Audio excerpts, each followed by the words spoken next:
After all the craziness of the video from this past week, what do I honestly think of WhatNot as a selling platform or as a buying platform? Let's find out right now. Okay, welcome in guys. It's Tuesday after noon, and as promised on Thursday, I will do an update video regarding the Daily Refinement YouTube video and situation that's going on. It's not going to be today or tomorrow. It is going to be on Thursday Eastern time. I'm on the East Coast in Florida, so expect that video out late in the afternoon or early evening, probably before 6 p.m. With that said, let's jump into a video about WhatNot, what I think of it as a selling platform, as a buying platform, as an auction site, the issues, the good, the bad, the ugly, all of the above. So, WhatNot, if you're not familiar, screenshotting it up there, is an auction, live auction selling site that also has buying stores in it. The premise of WhatNot is that a seller like me or you or anybody else can jump on there. You can make an auction. Let's say that you're selling 50 t-shirts. You can pop up the 50 t-shirts with a short little title, a picture, and a little thing, and then you have 50 in a row. You jump on your live show, you hold up the item, and you begin taking bids from buyers who are watching your show. They bid by swiping, and then after 15 seconds or 30 seconds or different options you have for running the auctions, they end. The buyer wins, whoever the high bidder is. They are charged via like a credit card or debit card they have on file. You are provided a shipping label. Of course, you ship that item out, and then you get paid for your items for that auction. I have admittedly only ran one WhatNot auction. Obviously, I want to try the platform. This was the better part of 6, 7, 8 months ago, beginning of this year. I think it was in February or March. I did hats. I listed 50. I sold about 44 or 45 of them. It was a pretty successful auction. I made a few dollars based on what I had paid for them, but here is where WhatNot is very good and where WhatNot is very bad. So WhatNot, generally speaking, is very competitive now. People run auctions starting their items at $1 or $2 or $3.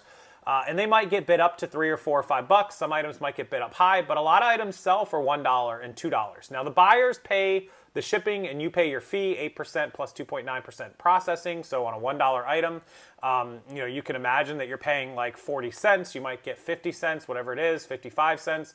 And that was your payout for the item. Now that happened with a lot of my hats. They sold for $1 or $2 or even $3. I had a few that get bid to $15 and $20. I had some that sold for $5. All of these hats had an average sale price on eBay of about $16 to $18. If I had listed them on eBay and let them run their course and all sold, I would have made far more money, probably an average of about $9 to $10 per hat. So on 50 hats, I would have made about $450 to $500. If they all had sold on WhatNot, probably made, about, $3 a hat on average, so about $150 if they all had sold. Much less money.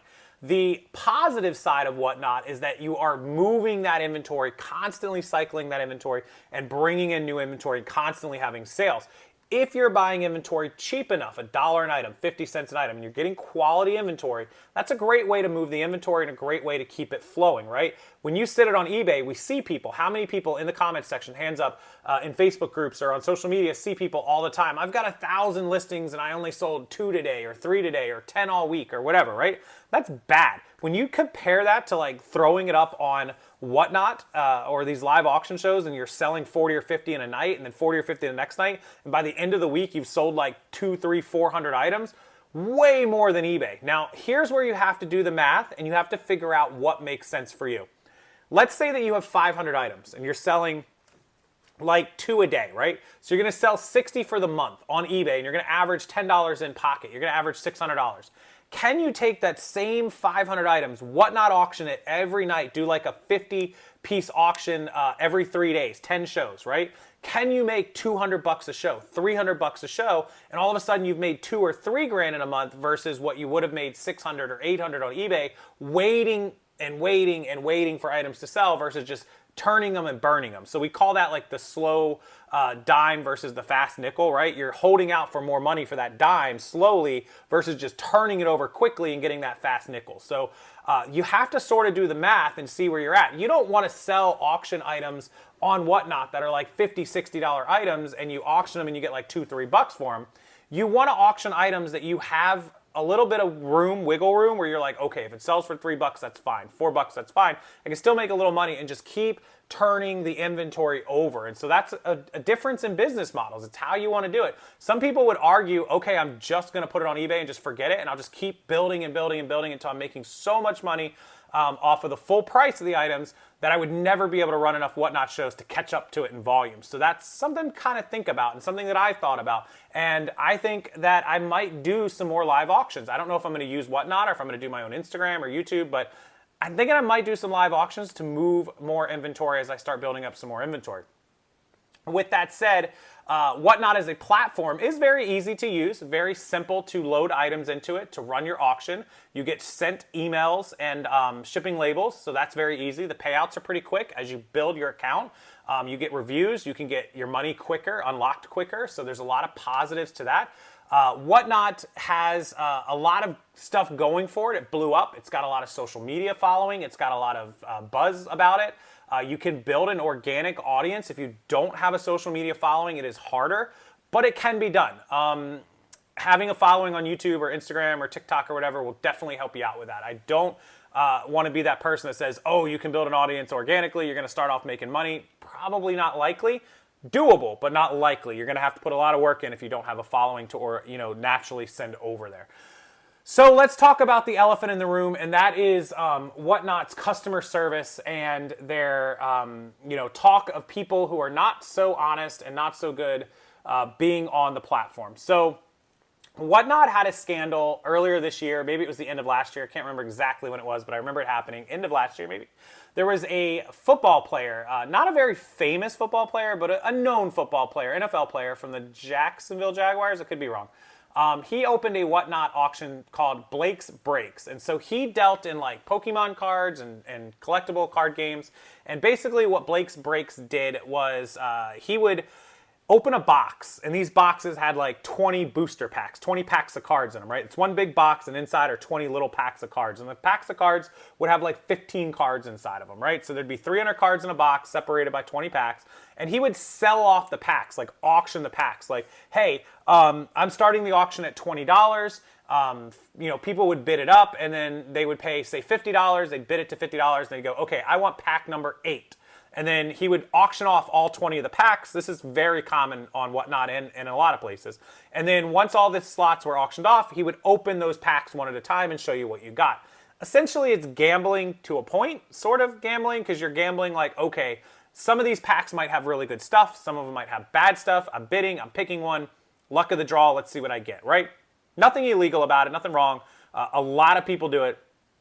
But Blake's Breaks had a lot of things come up that were not good, not honest. Now, I don't know the whole entire story, but from what I've heard and what other people have told me, eventually Blake's Breaks got suspended off WhatNot forever for being dishonest about what packs were being opened or what was in the boxes or whatever this thing happened.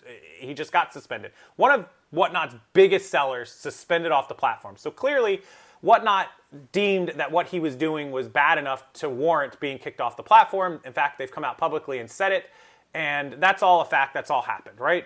Now, if WhatNot is willing to suspend a seller who is their biggest seller or one of their biggest sellers at the time for whatever behavior they were doing, whatever it was, that tells you that WhatNot cares about the platform and cares enough that they're willing to lose the commissions that that seller was bringing them, which was probably tens of thousands or six figures a year, if not a month, in fees.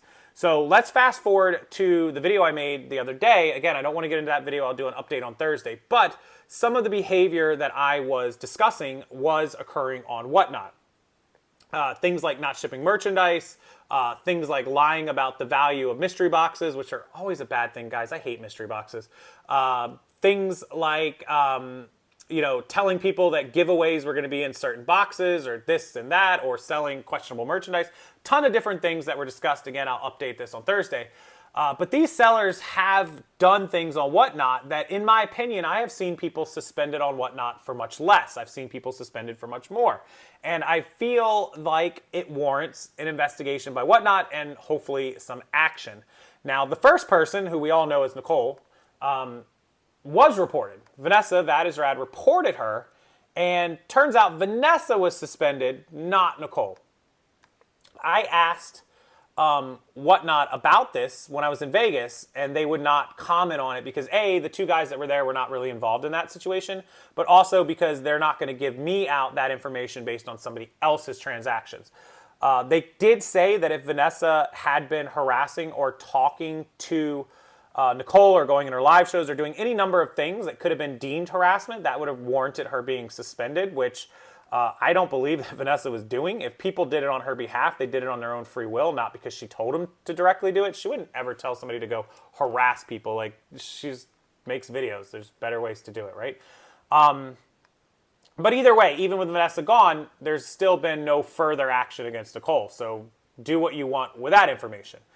As far as the daily refinement situation, that is still ongoing. Obviously, I just got back from Vegas 2 days ago. I just talked to WhatNot. I just had the opportunity to turn over what I have, to provide what I have. And at this point, there's nothing more that can be said or done. It's been handled. It's been turned over. Everything that's available to this date, whatever day it is, October 20, what's today, the 23rd, 24th, whatever it is, there's not much else that can be done until WhatNot makes a decision and decides what they're going to do with this information. Now, obviously, I don't go on WhatNot shows. I don't watch Chris. I haven't harassed anybody. I haven't said anything. I said it directly to WhatNot, so they won't be able to use that as an explanation for anything that happens to me, because I don't use the platform right now. I might, but I don't use it. So it's going to be interesting to see what that turns out to be. But assuming they make the right decision, they do the right thing, I've got full support of WhatNot. I wish they would go back and reinstate Vanessa. That is right. I feel like she has all right to say what she said. And what happened on YouTube, this is WhatNot's own words. What happened on YouTube is not policed by WhatNot. They can only police what happens on WhatNot. So, which is fair. I understand that. But again, I didn't see any evidence. They're not willing to show me any of what Rad did versus what Nicole did. So I can't get into that. I can't dig any further. They're not going to give me any more information, but I'd love an explanation if possible.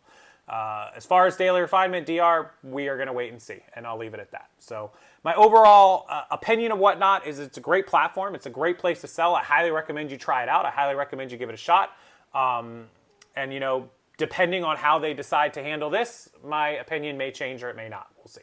So WhatNot, live auction selling, go do it. Go try it out. I'll put a link below. If you use the link below, it will benefit both of us. I think we both get like $10 or $20 or something. I don't even remember. It used to be a lot more, but they dropped it. I might get 20 and you get 10, or you get 20 and I get 10. I don't know. I'll have to go look. But I'll link it below. Go sign up with the WhatNot link down below. And if you decide to become a seller, that would be hugely awesome. And I'm going to start shouting out a lot of the WhatNot sellers that I follow. Raleigh Roots is a good one. I know they're not everybody's cup of tea, but Ryan and Allie are really great people. They live just down the road from me. Ryan, the Roots Ranch, they're cool people, and I've hung out with them plenty of times. You guys know that. Katie Reed's another great WhatNot channel. I'll link some of my favorite WhatNot channels below. There's quite a few of them that I do watch. I don't sell actively on the platform. I don't watch DR. I don't watch NS's channels. I don't watch all these channels. There's a few that I religiously watch, so. Oh, I totally forgot. I wanted to put it in this video and add it in there. Vanessa, since she's not on WhatNot anymore, there are some other live auction websites and apps, including, you know, people who do it on Instagram and YouTube themselves. But Vanessa, I think, uses a site called Jamble. It's a great site. She sells like Lululemon and other stuff like that. If you're into it, if you're a lady or somebody who's interested in like Lululemon stuff and other designer name brand stuff, I'll link her Jamble show below. I don't know if she's having one tonight or tomorrow or the next day. I'll find out the date. I'll put it below, but go check that out because there are a lot of great sites besides WhatNot. WhatNot is great, but there are some competitors. Posh has live shows. I haven't heard a lot of good stuff about Posh Lives. You have to check it out. But yeah, Vanessa uses Jamble, so a good place to go and see if that one is there. And I heard the fees are pretty good or free or next to free or I don't know. She can explain it to you. I'll link it below. Go check it out, and thank you for watching the video. With that said, I'll leave you guys to the rest of the video. There will be an update on Thursday. I appreciate it as always. Hit that like button, subscribe to the channel, and until Thursday, you guys, I'll see you next time.